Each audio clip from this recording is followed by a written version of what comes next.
The bounty poster had been folded and unfolded so many times that the ink had worn thin along the creases, but John Barlow could still make out the words printed beneath the faded photograph. Missing Deputy Virginia Wainwright. Presumed dead, reward for information leading to recovery of remains. He had carried that poster for 2 years, through 3 territories and more dust than a man ought to breathe in a lifetime. And he was not about to stop carrying it now, not when the trail had finally gone warm again in a nothing town called Bitter Creek, Wyoming Territory, in the autumn of 1878. He tied his horse to the rail outside the mercantile and stood a moment in the wind, letting the grit settle on his shoulders like it always did, like it had settled on him since the war, since he had learned that a man who stopped moving was a man who started remembering. Bitter Creek was little more than a scattering of clapboard buildings pressed against the base of the Laramie foothills, a town that existed because a stagecoach line needed a place to change horses, and because somebody had once found enough silver in the creek bed to justify calling it something other than a watering hole. There was a saloon with a crooked sign, a livery stable, a church with no steeple, and a sheriff's office that looked like it had not seen a lawman in a month of Sundays.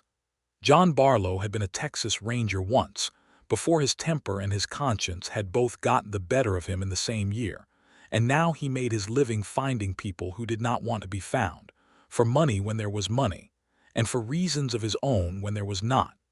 Virginia Wainwright had become one of those reasons. He had met her only once, 3 years before, when she was a green deputy in Larkspur, Colorado Territory, barely 3 years past her majority, and already carrying herself like she had something to prove to every man who looked at her twice. She had helped him track a horse thief through the foothills outside town, and she had done it without flinching, without asking for help she did not need, and without once complaining about the cold or the miles. He remembered thinking, even then, that she was the kind of woman a man could build a life around, if he were the kind of man who built things instead of chasing them. Then she had disappeared.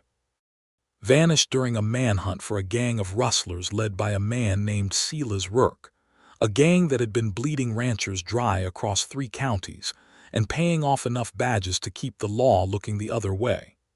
Virginia's own sheriff, a man named Emmett Calloway who everyone in Larkspur had trusted, had turned up dead a week after she vanished, shot in the back on the road out of town.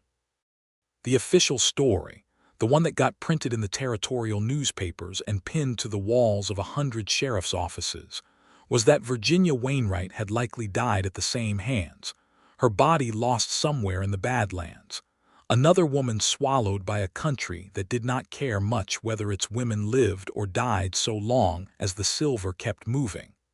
John Barlow had never believed it.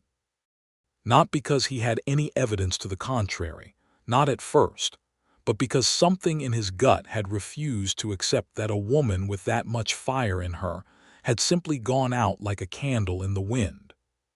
He had spent 2 years chasing rumors, following whispers from drifters and card sharps and the occasional honest rancher who remembered seeing a woman who moved like a lawman even when she was dressed like something else entirely. And now, in Bitter Creek, he had heard something that had made the hair stand up on the back of his neck.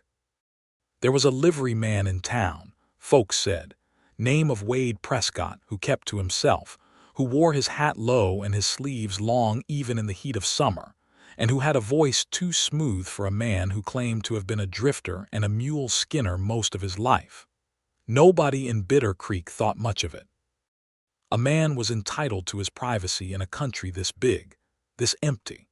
But John Barlow had learned a long time ago that the men and women who wanted privacy the most were usually the ones running from something, and he intended to find out what Wade Prescott of Bitter Creek was running from. He walked the length of the main street until he came to the livery, a low building of gray wood with a corral out back, and the smell of hay and horse sweat hanging thick in the afternoon air. A man was working at the far end of the corral, his back to the street, breaking down a saddle with quick economical movements that spoke of long practice. He wore a battered gray hat pulled low over his brow, a leather vest over a faded blue shirt, and canvas trousers tucked into boots that had seen better decades. John Barlow stood at the fence and watched him for a long moment, watched the way he moved, the set of his shoulders, the particular way he tilted his head when he heard the gate creak. "Afternoon," John called out. The man at the saddle stiffened just slightly before turning. "Afternoon yourself. Looking for a horse or looking for trouble?" The voice was pitched low, deliberately low, the way a woman's voice might be pitched if she had spent 2 years teaching herself to speak from someplace deeper in her chest. John Barlow had heard 100 men disguise their voices in his years of tracking, drunks trying to sound sober, cowards trying to sound brave, but he had never heard anyone disguise a voice quite like this, with such patient, practiced control. "Looking for a man," John said. "Name of Wade Prescott." "You found him." The man came closer, wiping his hands on a rag, and John Barlow got his first good look at the face beneath the hat brim.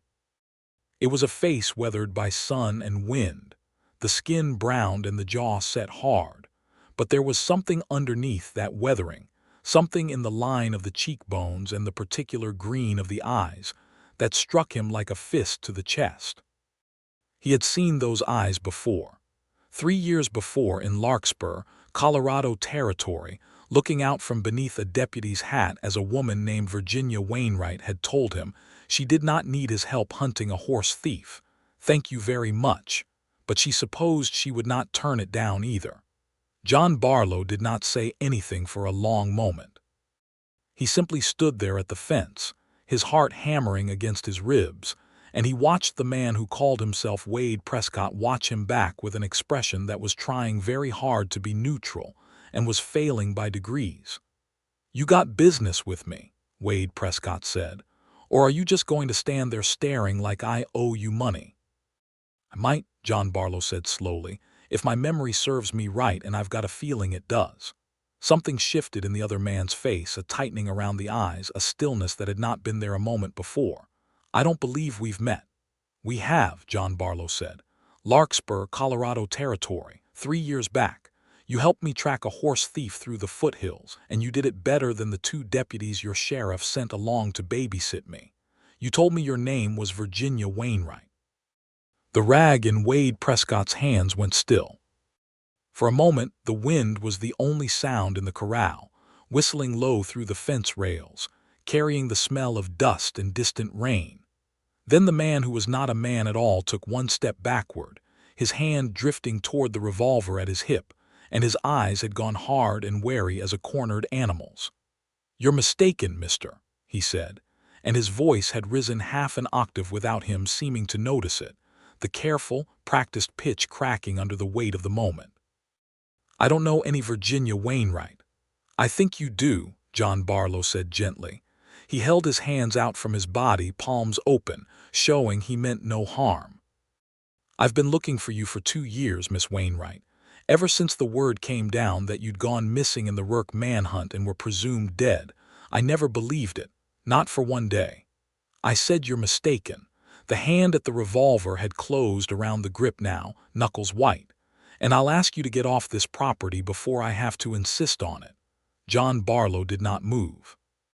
He kept his voice low, steady, the same voice he had used 100 times to talk a frightened animal down from a ledge or a frightened man down from a rooftop.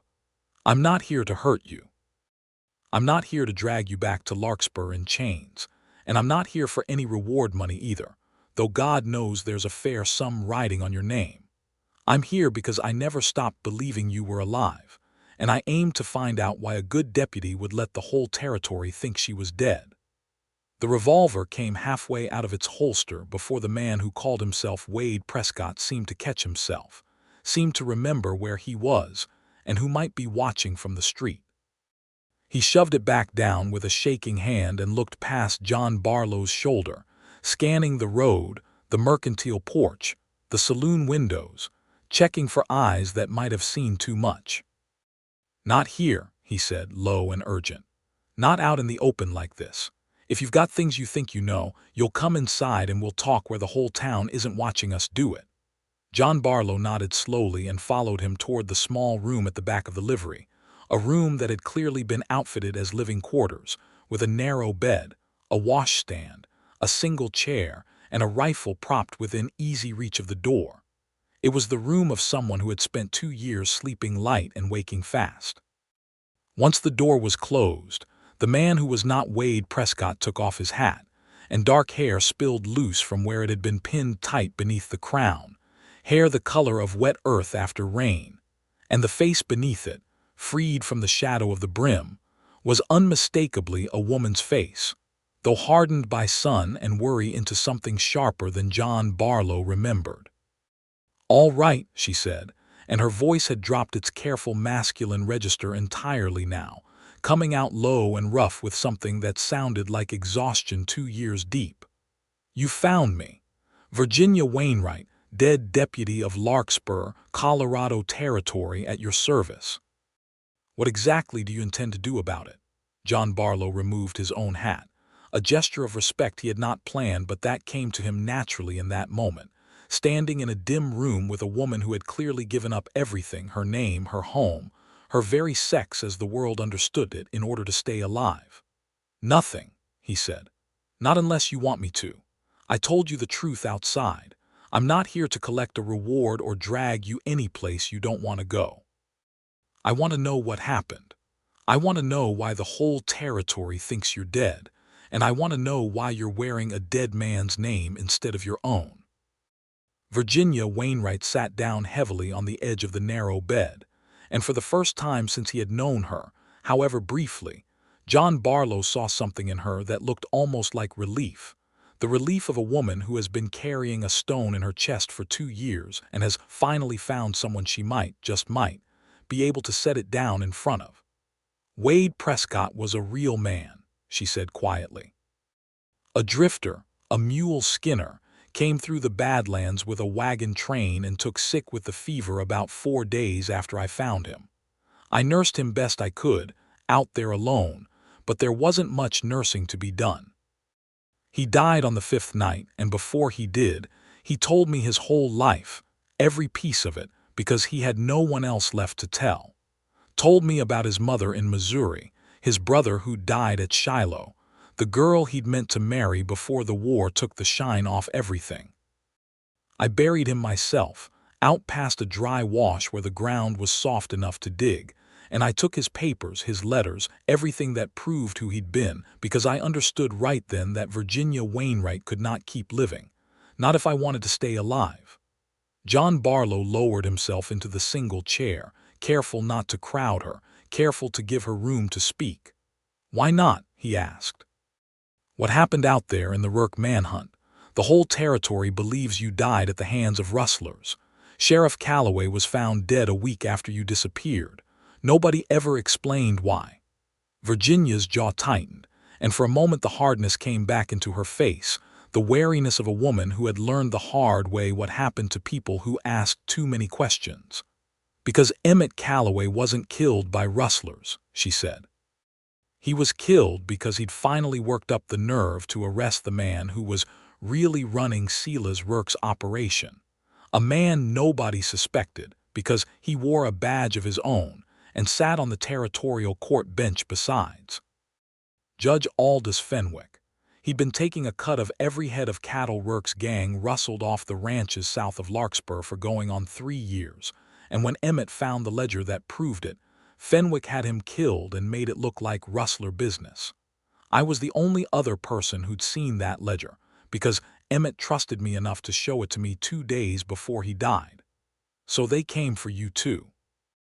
"They came for me," Virginia said, and her voice had gone very quiet, very controlled, the way a person's voice goes quiet when they are describing something they have relived 1,000 times in the dark.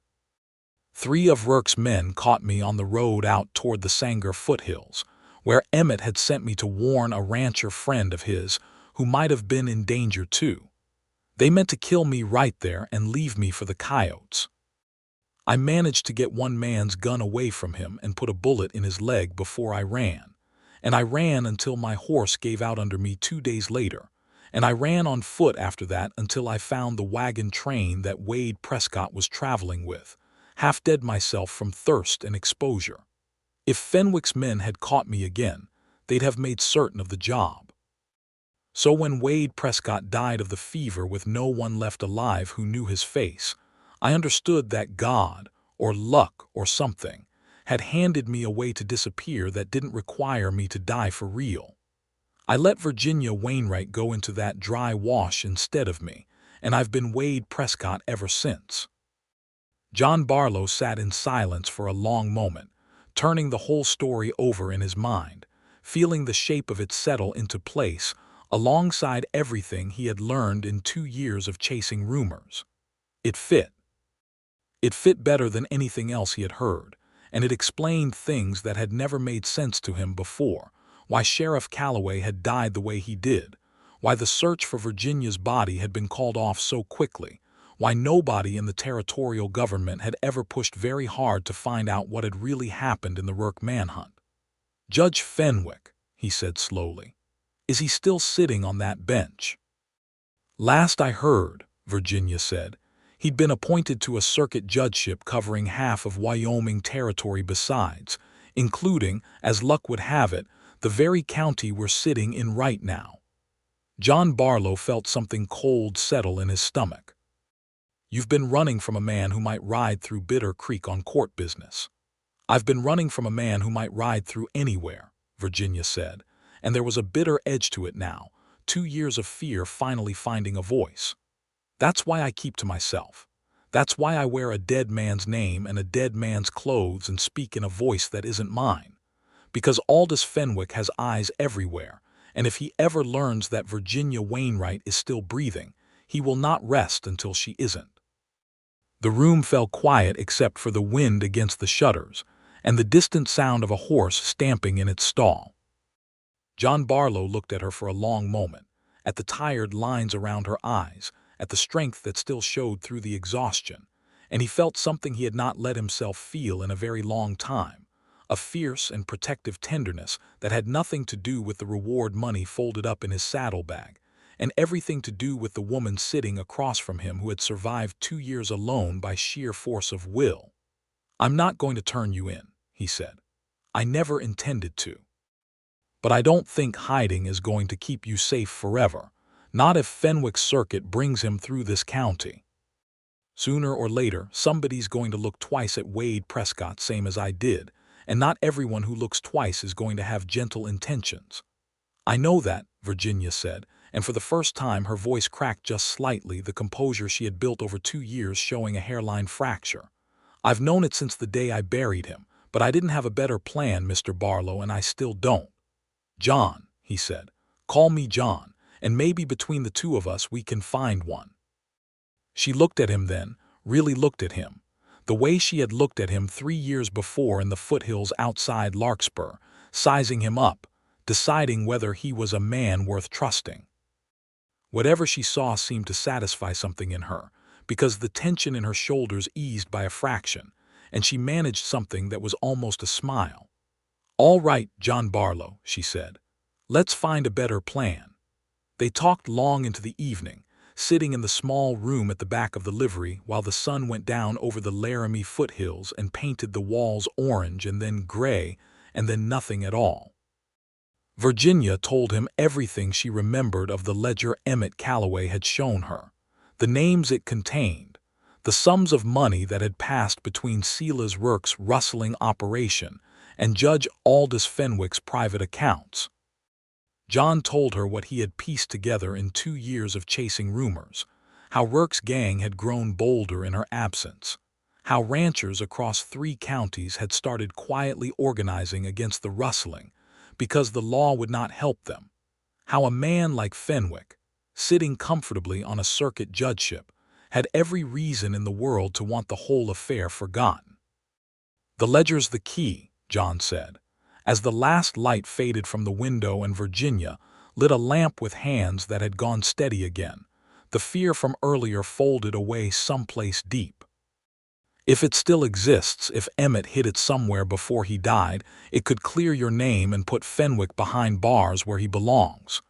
Emmett told me he'd hidden it, Virginia said, but he never told me where. We were interrupted before he could finish explaining, and 2 days later he was dead. Then we start in Larkspur, John said. We go back to where this whole thing started, and we find that ledger, and we bring Fenwick down before he can do to anyone else what he did to Emmett Calloway and nearly did to you. Virginia was quiet for a long moment, studying the lamp flame, and John Barlow understood that he was asking her to walk back into the very fire she had spent 2 years fleeing. He did not rush her. He simply waited, the way he had learned to wait for skittish horses and frightened witnesses alike, giving her the room to arrive at her own decision. "If I go back," she said finally, "I go back as myself, not as Wade Prescott. I'm tired of being a dead man, John. I would rather die as Virginia Wainwright than live out the rest of my years as somebody else's ghost." "Then that's how we'll do it," John said. Virginia Wainwright, deputy of Larkspur, riding back into her own life with her head up. She looked at him with something in her eyes that was equal parts fear and gratitude, and something else besides, something warmer that neither of them named yet, but that John Barlow felt settle into his chest like a coal that had caught and would not go out. They left Bitter Creek before dawn the next morning, Virginia dressed once more as a woman for the first time in 2 years, in a plain traveling dress and a wide-brimmed hat that she had kept folded at the bottom of an old trunk, telling herself she would never wear it again and never quite able to throw it away. She had sold the livery business to a neighbor for a fair price, enough to fund the journey and leave a little besides, and she had left Bitter Creek without looking back, because there was nothing in that town that had ever truly belonged to her, only a name and a life that had been borrowed from a dead man. The ride to Larkspur took the better part of 8 days, across country that grew steadily more familiar to Virginia the further south and west they traveled, until she found herself pointing out landmarks she had not thought of in 2 years, a lightning-struck cottonwood, a bend in the river where she had learned to fish as a girl, a ridge line that meant they were less than a day's ride from the town where she had once worn a badge and believed, foolishly perhaps, that the law meant something. They talked as they rode, hour after hour, the kind of talking that fills the empty spaces of a long journey, and without either of them quite noticing it happening, builds something lasting between two people. John told her about his years as a ranger, about the brother he had lost to a fever much like the one that had taken Wade Prescott, about the restlessness that had kept him moving from territory to territory ever since, never quite settling, never quite finding a reason to stop. Virginia told him about growing up the daughter of a blacksmith in Larkspur, about how she had begged Sheriff Calloway for a badge until he finally relented, more out of exhaustion than conviction, and about how she had spent every day since proving to every doubting soul in that town that a woman could do the job as well as any man, sometimes better. "You did prove it," John said, on the 6th night, as they sat by a small fire with the stars spread thick and close above them, the way stars only ever seemed to hang over that particular stretch of high plains country. "I saw it myself, back when we tracked that horse thief together. You didn't need my help. You only let me tag along because you were too polite to tell me to go home." Virginia laughed, a real laugh, the first one John had heard from her since Bitter Creek, and it did something to his chest that he was not prepared for, a warmth that spread out from his heart like sunrise breaking over a ridge. "I let you tag along," she said, "because you were the first man who ever asked instead of assumed. Most men who rode with me back then figured they were doing the deputizing, not me. You asked what I needed. Nobody had ever asked me that before. Seemed like the only sensible thing to do," John said. "You were the one who knew the country and knew the man we were chasing. I'd have been a fool not to ask." "Most men are fools," Virginia said, but there was no bitterness in it now, only a kind of wry affection that included him in its warmth rather than excluding him from it. "You weren't. I remembered that about you, John Barlow, all these years running and hiding, and I remembered the man who asked what I needed instead of telling me what I ought to want." They sat quiet after that, the fire crackling low, and John Barlow found himself thinking that he had spent 2 years chasing a woman he believed was probably dead, and somewhere along that long chase, without ever quite meaning to, he had fallen in love with the idea of her, and now that idea had become a living, breathing woman sitting across a campfire from him with starlight caught in her dark hair, and the feeling had only grown larger and more certain now that she was real. "Virginia," he said, and something in his voice made her look up from the fire. "When this is done, when Fenwick's been dealt with and your name's clear again, I don't intend to go back to chasing bounties and rumors across the territory. I've done enough chasing to last a man 3 lifetimes. I was thinking I might like to settle somewhere, build something instead of just tracking it down." "That sounds like a fine plan," Virginia said carefully, watching him with an expression that was trying very hard not to hope for too much. "I was thinking," John said, "that I might like to build it with you if you'd have me. Not tonight, not before this business with Fenwick is settled and you're safe and clear of it, but someday. I wanted you to know that's what I'm hoping for, so you're not caught by surprise later." Virginia was quiet for a long moment, the firelight moving across her face, and when she finally spoke, her voice was soft in a way John had not heard from her before, stripped of the careful control she had worn like armor for 2 years. "I have spent so long being somebody else, John, that I nearly forgot what it felt like to want something for myself instead of just surviving another day. But I want that. I want to think about someday with you. Let's just get through today first, and tomorrow, and however many days it takes to get to Larkspur and set this right." "Fair enough," John said, and he reached across the small distance between them and took her hand, and she let him, and they sat like that for a long while, watching the fire burn down to embers, 2 people who had found in each other something neither had expected to find on a road that had seemed, for so long, to lead nowhere but further into hiding and fear. They reached Larkspur on the 9th day, riding in from the north road as the afternoon sun slanted low and gold across the familiar rooftops. The town had grown some in 2 years. A new bank building where there had only been a vacant lot before. A second church for the Methodists who had split off from the first congregation over some dispute Virginia had never fully understood even when she lived there. But the bones of the place were the same dusty Main Street, the same livery and mercantile, and the sheriff's office with its familiar false front, and Virginia felt her chest tighten with something that was equal parts homecoming and dread as they rode toward it.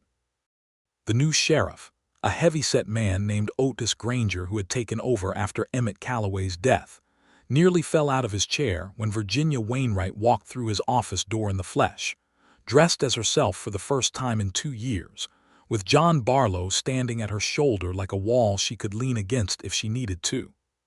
"Lord above," Sheriff Granger said, coming halfway out of his chair before seeming to think better of standing all the way up, as though his legs might not hold him. "Virginia Wainwright, we buried an empty coffin for you, girl. Everybody in this town wept for you." "I'm sorry for that grief," Virginia said, and she meant it, though there was steel in her voice too, the steel of a woman who had come back to finish something. "But I needed the whole territory to believe I was dead, Sheriff, because the men who tried to kill me would have finished the job if they'd known otherwise." She told him the whole story then, everything she had told John Barlow in the back room of the Bitter Creek livery, and Sheriff Granger listened with his face going through several shades of pale, because he had known Emmett Calloway for 20 years and had never once suspected that his old friend's death had been anything but the work of common rustlers. "Judge Fenwick," Granger said slowly when she had finished, testing the name in his mouth like something that might bite him. "He rode through this county not 3 weeks back holding circuit court in the territorial courthouse. Man's respected clean across 4 counties. You're certain, Virginia? Dead certain?" "I saw the ledger with my own eyes," Virginia said. "Emmett showed it to me 2 days before he died. Rourke's rustling operation paid Fenwick a cut of every head of cattle they moved, going back 3 years or more. Emmett meant to bring charges. That's why he was killed, and that's why I had to disappear." Where's this ledger now? That's what we came to find out, John Barlow said, speaking for the first time since they had entered the office. Emmett told Virginia he'd hidden it somewhere safe, but he never got the chance to say where. We were hoping you might know something, Sheriff. Someplace Emmett trusted, somewhere he might have left it before Rourke's men caught up with him. Sheriff Granger rubbed a hand over his jaw, thinking hard, and after a long moment his eyes lit with the particular light of a man who has just remembered something important. Emmett had a strong box, he said slowly. Kept it at the bank, but not under his own name. Under his mother's maiden name, Prudence Hartwell, on account of some old dispute with the bank president he never did tell me the whole of. If he hid something important, I'd wager money it's sitting in that strong box right now, untouched, because nobody's ever had reason to look for it. Virginia felt her pulse quicken with something that was almost hope, the first true hope she had allowed herself in 2 years. Can we get into it? I'm the sheriff, Granger said, standing now, reaching for his hat. And you're a deputy of this county who never actually resigned her post, seeing as how everyone thought you were dead instead of quit. I'd say between the two of us, we've got the authority to open a dead man's strongbox in the pursuit of justice for his murder. Let's go see the banker. The bank president, a nervous, thin-faced man named Cyrus Beadle, protested for exactly as long as it took Sheriff Granger to remind him that obstruction of a murder investigation was a serious offense in the eyes of territorial law, at which point he produced the key to the strongbox with hands that trembled only slightly, and led them to a small back room where the box itself sat gathering dust on a shelf, unclaimed and unremarked upon for 2 long years. Virginia's hands were not entirely steady either as she lifted the lid, but what lay inside made the tremor in them still completely. A leather-bound ledger, its pages filled with Emmett Calloway's careful, cramped handwriting, columns of figures and dates and names that told, in the dry language of accounting, the entire story of Judge Aldous Fenwick's corruption, 3 years of payments from Silas Rourke's rustling operation, disguised as legal fees and court costs, and a dozen other euphemisms that would not have fooled a careful auditor for a moment. There were also 2 letters, sealed and addressed, one to the territorial governor's office and one to a federal marshal stationed in Cheyenne, letters Emmett had clearly written and never had the chance to send. This is it, Virginia breathed, turning the ledger's pages with careful fingers, feeling 2 years of fear and flight suddenly justified and, more than that, suddenly close to being over. This is everything Emmett died for. Then we finish what he started, John Barlow said quietly, and there was a grimness in his voice now, the tone of a man who understood that the next part of this business would not be settled with paperwork alone.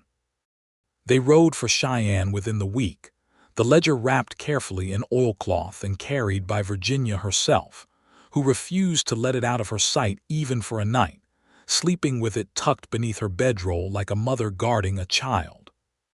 Sheriff Granger rode with them as far as the county line before turning back to hold Larkspur steady, promising to send word to the territorial governor's office by telegraph the moment they reached a station that had the wire. And John Barlow found himself, for the first time in longer than he cared to admit, riding not to chase a rumor or collect a reward, but to see justice done for a friend he had barely known, and a woman he had come to love more with every mile of hard country they crossed together. It was on the 4th day out from Larkspur, as they crossed a stretch of open range still within Fenwick's circuit, that trouble found them, the way trouble always seemed to find people carrying secrets worth killing for.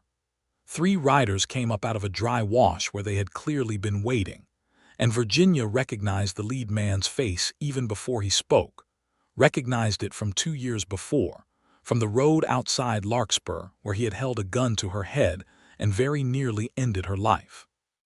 "Well now," the lead rider said, a lean, weathered man with a scar through one eyebrow that Virginia remembered giving him herself, in the scuffle when she had wrestled his gun away.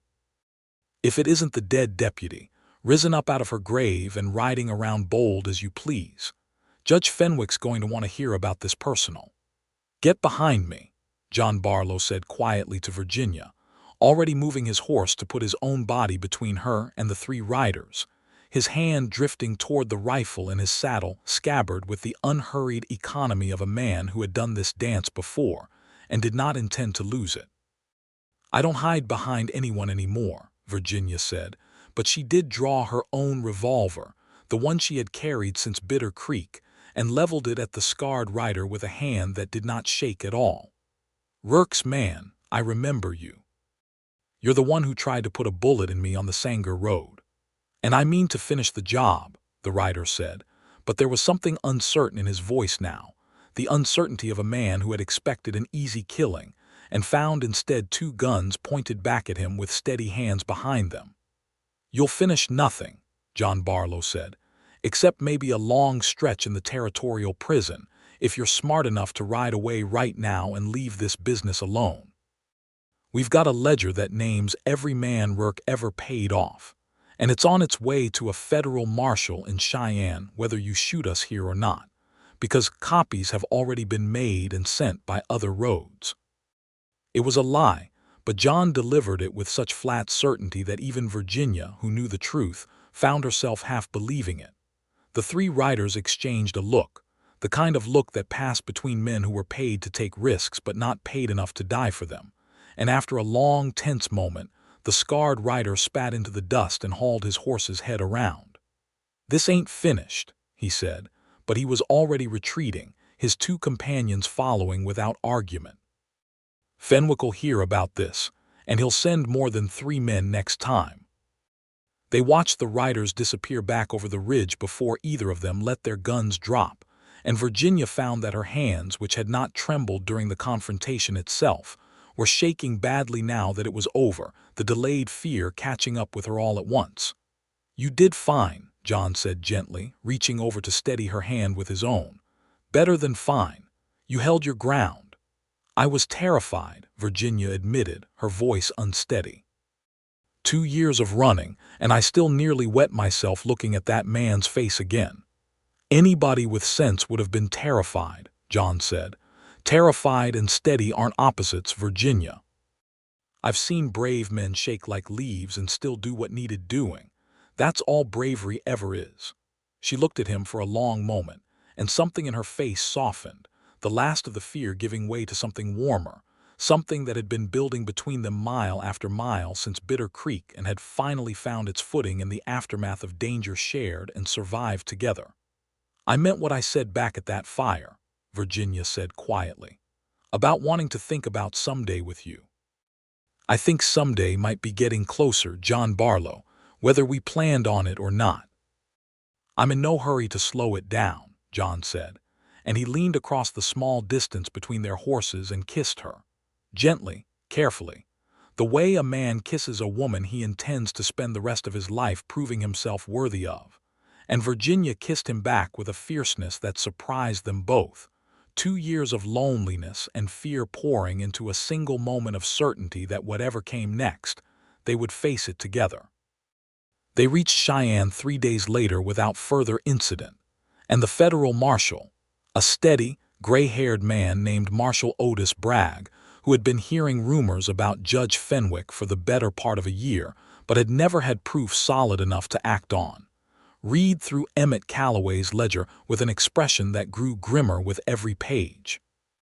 "This is enough to hang him," Marshal Bragg said finally, closing the ledger with the careful reverence of a man handling something that would change the course of several lives.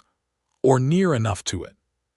"Corruption of this kind, tied to murder besides, that's federal business now, Miss Wainwright, not something a territorial court can quietly bury. I'll need you to give testimony, and I expect Fenwick's people will not take kindly to it." "I've been running from Fenwick's people for 2 years," Virginia said. "I'm through running. I'll testify, and I'll do it under my own name in the open, because I am tired of being a ghost in my own life." The trial, when it came, took place in Cheyenne itself, under federal jurisdiction that Fenwick's territorial influence could not reach, and it drew crowds the likes of which the growing city had rarely seen. ranchers from 3 counties who had lost cattle to Rurke's rustling and never understood why the law had done nothing. Townsfolk from Larkspur who remembered Virginia Wainwright as a dead deputy and could scarcely believe their eyes to see her alive and testifying against the very man who had ordered her death. Silas Rurke himself was captured within the month, arrested at a hideout in the Badlands by a posse that Marshal Bragg organized, once the ledger's evidence made clear exactly where his operation had been running cattle through, and he too testified in the end, hoping to save his own neck by confirming every word Virginia said about Judge Aldous Fenwick's 3 years of corruption. Virginia stood on the witness stand and told the whole story, from the ledger Emmett Calloway had shown her to the men who had tried to kill her on the Sanger Road to the 2 years she had spent living as a dead drifter named Wade Prescott because she had no other way to survive. Her voice did not shake. John Barlow sat in the gallery and watched her, and he thought he had never in his life seen anything as brave as the woman standing up there in the autumn light, refusing any longer to be anyone's ghost. Judge Aldous Fenwick was convicted on charges of corruption, conspiracy, and accessory to murder, and sentenced to 20 years in the federal penitentiary, a sentence that the newspapers across 3 territories reported with considerable satisfaction. For corrupt judges were a particular sort of villain that decent, hard-working people despised above almost any other kind. Silas Rurke received a lighter sentence in exchange for his testimony, though lighter in his case, still meant the better part of a decade behind bars, and his rustling operation was broken up entirely, its remaining members scattering to the winds or turning themselves in for whatever leniency they might buy with cooperation. When it was finally over, when the last paper had been signed and the last reporter had gotten his quote, Virginia Wainwright walked out of the Cheyenne courthouse into the cold, bright light of a late autumn afternoon and found John Barlow waiting for her on the steps, exactly where he had told her he would be. "It's done," she said, and there was wonder in her voice, the particular wonder of a person who has carried a weight so long that its sudden absence feels almost like floating. "It's really done. I don't have to hide anymore." "No," John said, "you don't. Virginia Wainwright can walk into any town in this territory and hold her head up, because everybody who matters knows the truth now, and the truth is that she's the bravest woman I ever had the good fortune to meet." She laughed, and there were tears in it too, 2 years worth finally finding their way out, and John Barlow gathered her into his arms right there on the courthouse steps, in front of God and reporters and whoever else cared to look, and held her while she cried the kind of tears that come only after a long fight finally won. They did not go back to Larkspur, not to stay, though they visited often enough in the years that followed. Instead, they took the reward money that the territorial government insisted on paying Virginia for information, leading to the conviction of a corrupt judge and a cattle-rustling operation. Money she had refused at first out of stubborn pride, until John pointed out that Emmett Calloway would have wanted her to build something good out of the wreckage of what had been done to him, and used it to buy a modest spread of land north of Cheyenne, where the grass ran thick and green, along a creek that never ran dry even in the hottest part of summer. They married in the spring of 1879 in a small church in Cheyenne with Sheriff Granger standing as John's witness, having ridden 3 days from Larkspur specially for the occasion, and a handful of ranchers and townsfolk who had come to know and respect Virginia Wainwright's courage filling out the rest of the pews. Virginia wore a simple dress of pale blue calico, no lace or finery, because she had never been a woman for finery even before 2 years of hiding had taught her to value practicality above all things, and John Barlow thought, watching her walk down the short aisle toward him, that she had never looked more beautiful in her life, not even in memory, not even in the dreams that had kept him chasing her trail for 2 long years across 3 territories.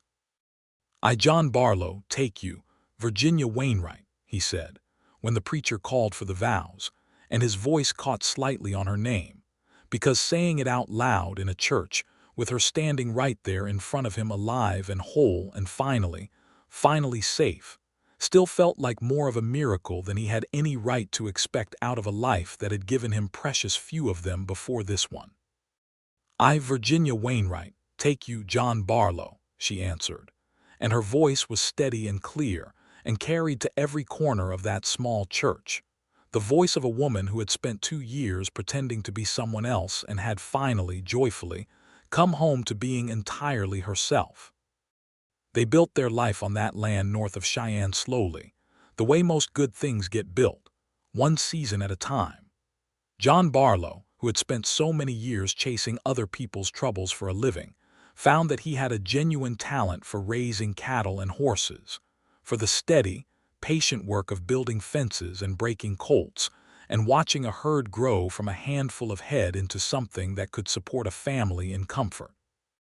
Virginia, for her part, discovered that the same skills that had made her a fine deputy, her steady hand, her clear head under pressure, her refusal to back down from difficult work, served her just as well as a rancher's wife, and within 2 years she was as likely to be found mending fence or riding the range checking on stray cattle as she was to be found in the kitchen or the garden, and John Barlow would not have had her any other way.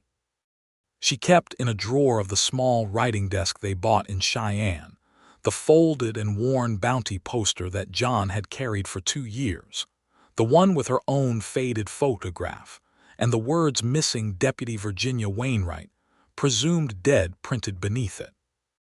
She took it out sometimes, on quiet evenings, and looked at it, not with fear anymore but with a kind of wry gratitude, because that poster, torn and creased as it was, had been the thread that led John Barlow across 3 territories to find her.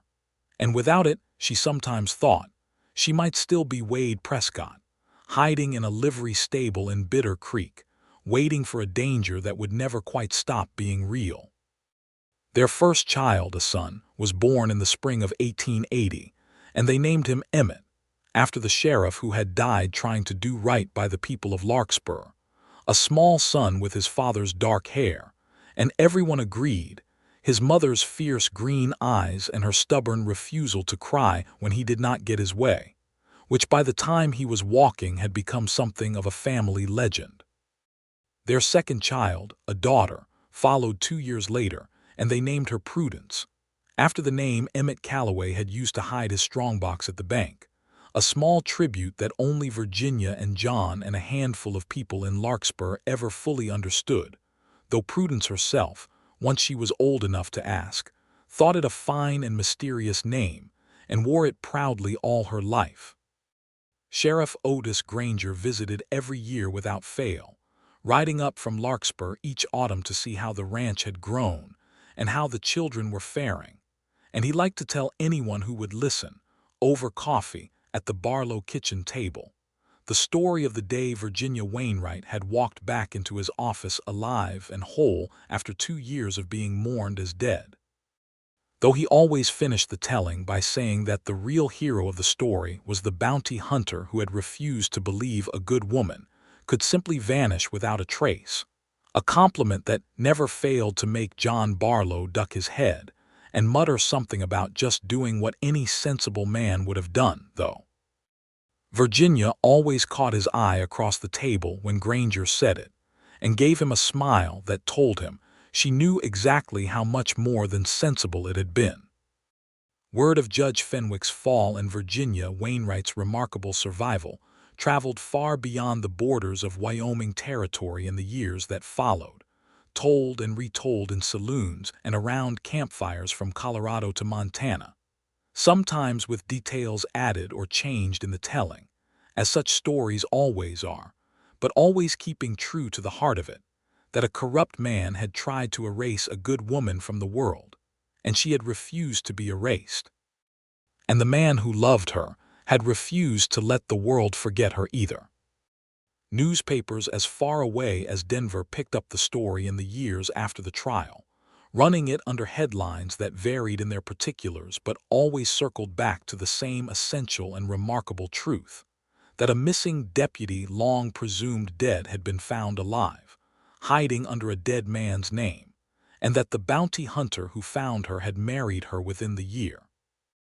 Virginia never went back to wearing a badge, not officially, though there was hardly a rancher in that stretch of Wyoming Territory who did not know that if trouble came calling, John Barlow's wife was as likely as any lawman in the county to ride out and settle it fair and square.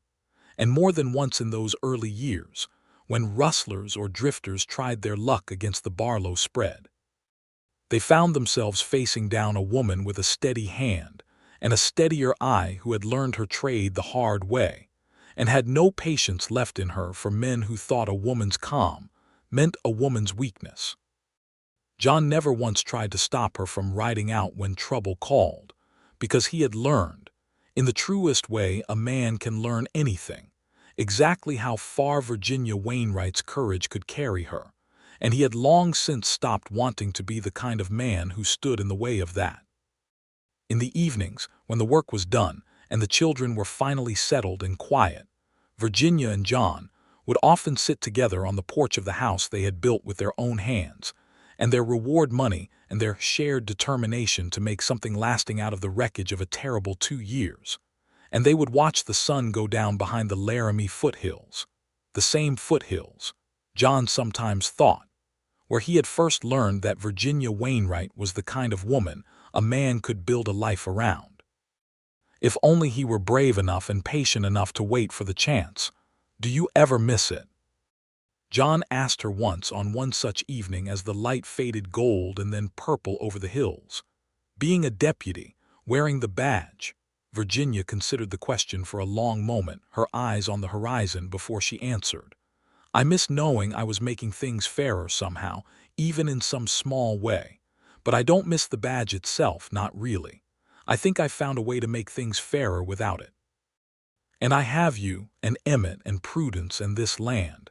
And none of that would have come to me if I'd stayed a deputy in Larkspur, safe and small, and never tested the way those 2 terrible years tested me. I would not wish that testing on anyone, John, not for all the world. But I cannot say I regret where it left me standing. Neither can I, John said, and he took her hand, the way he had taken it that first night by the campfire on the road to Larkspur, and they sat together in the gathering dark, 2 people who had found each other through loss and fear and 2 years of searching, and who had built, out of all of that hardship, a life neither one of them would have traded for any other. They grew old on that ranch, in the years that followed, watching Wyoming Territory itself grow and change around them, watching it become, in 1890, a state in its own right, with Virginia among the first women in that new state to speak publicly in favor of the vote for women, a cause she championed with the same steady courage she had once brought to tracking rustlers and testifying against a corrupt judge, because she had never forgotten what it felt like to have her own life, her own name, her own truth taken from her by men who believed their power entitled them to erase her. And she meant to spend the rest of her days making certain that no other woman would have to disappear, would have to become a ghost wearing a dead man's name, simply to survive in a world that too often refused to protect its women the way it protected its men. Emmett Barlow grew up strong and steady, with his mother's fierce sense of justice and his father's patient hands, and he took over the running of the ranch in time, marrying a rancher's daughter from a spread 2 counties over, and raising his own children on land his parents had built from nothing but courage and reward money, and a love that had started on a dusty road outside a livery stable in Bitter Creek. Prudence Barlow grew up with a wanderer's heart, much to her mother's amused recognition of herself in her daughter, and she eventually became one of the first women to study medicine at a college back east, returning to Wyoming to practice as a doctor in a growing town not far from her parents' ranch, tending to the same kind of hard-working, hopeful people her mother had once sworn to protect with a badge and a steady hand. John Barlow never went back to bounty hunting, not once, in all the years that followed. He had found in Virginia Wainwright the one thing worth chasing for the rest of his life, and having caught her, having built a home and a family and a life together on land that had once been nothing but empty prairie, he found he had no further need to chase anything at all. He would sometimes tell the story to grandchildren gathered around the fire on winter evenings, of how he had followed a 2-year-old rumor about a livery man in Bitter Creek who spoke too smooth for a drifter, and how he had found, instead of a dead man's ghost, the living, breathing woman who would become the great love of his life. And he always finished the story the same way, looking across the room at Virginia, who by then had silver threading through her dark hair and lines around her green eyes that had come from decades of laughter as much as decades of hardship. "I found the missing deputy alive," he would say, "living under the name of a dead man. And I have thanked God every single day since for the good fortune of that finding." And Virginia, hearing it for what must have been the 100th time, would only smile the same smile she had given him on that first evening by the campfire, warm and certain and entirely her own, and say, "You did not find me, John Barlow. We found each other. There is a considerable difference, and don't you forget it." And he never did. They lived out their years together on that ranch north of Cheyenne, through droughts and hard winters and the ordinary joys and sorrows of a long life well lived, through the births of grandchildren and the slow, gentle aging that comes to those fortunate enough to grow old together. And when John Barlow finally passed, peacefully, in his sleep, in the winter of 1912, Virginia Wainwright Barlow sat beside his bed and held his hand until the very last breath left him, and she told him, though he could no longer hear her, that she had never once regretted the day a bounty hunter walked into a livery stable in Bitter Creek, and refused to believe that a good woman could simply vanish without a trace. She lived 4 more years after that, surrounded by children and grandchildren who had grown up hearing the story of the missing deputy and the bounty hunter who found her, a story that had become, in the telling and retelling across 2 generations, something closer to legend than memory, though every word of it, from the ledger hidden in a dead man's strongbox to the vows spoken in a small Cheyenne church, had been entirely, remarkably true. When she passed, in the spring of 1916, they buried her beside John on a low rise overlooking the ranch they had built together, with a headstone that bore her own name, her true and only name, Virginia Wainwright Barlow, carved deep into granite that would outlast every soul who had ever doubted that a woman could survive 2 years alone in the wilderness by sheer force of will, and could go on, after all that survival, to build a life so full of love that it would echo down through generations of a family that had started, against every terrible odd, on a dusty road in Wyoming Territory in the autumn of 1878. The story they told in the years after, in the ranch houses and small towns scattered across that stretch of Wyoming high plains, was simple enough in its bones, though it took a lifetime to live out in full.